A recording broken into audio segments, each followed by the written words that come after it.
waxay ku waafaqday sharciga inaanay samayn qasaamada ama dhaarta ka dhalata lowska ama tuunka.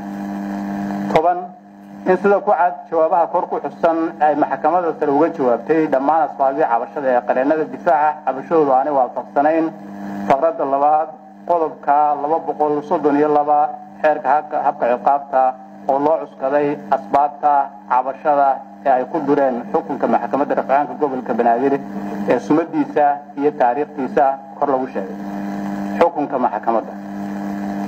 marka xukunku dhawaaqdo waxaa la farayaa qofna inaanu wax talaaba iyo fal midna aanu socon. xukunka maxkamadda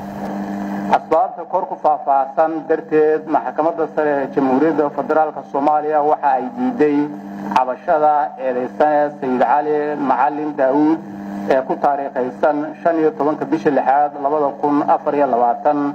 iyo raacsiinta qareennada difaaca ee sumadeedu tahay 136 kuna taariikhaysan 2 bisha 7 2024 midna ku xukunka maxkamadda rafcaanka gobolka Banaadir ee sumadiisu tahay baxa 16/2024 soona baxay 15 bisha 5 2024 maxkamaddu waxay ayiday xukunka maxkamadda rafcaanka gobolka Banaadir ee taariikhdiisa iyo sumadiisu ku xusan tahay faqradda hore ee qodobka. xukunkan waxa lagu soo saaray magaalada Muqdisho maanta oo ay taariikhdu tahay 18 bisha 9 2024 wabillahi tawfiiq maxkamaddu way xidhantay. ugu dambeyntii maxkamadda weyn waxa waaye kiiskii Sayid Cali ay Soomaali adduunka meel walba ay ka joogtay ee indhaha ku wadaysa ayaa maanta waxa waaye soo afjartay maxkamadda sare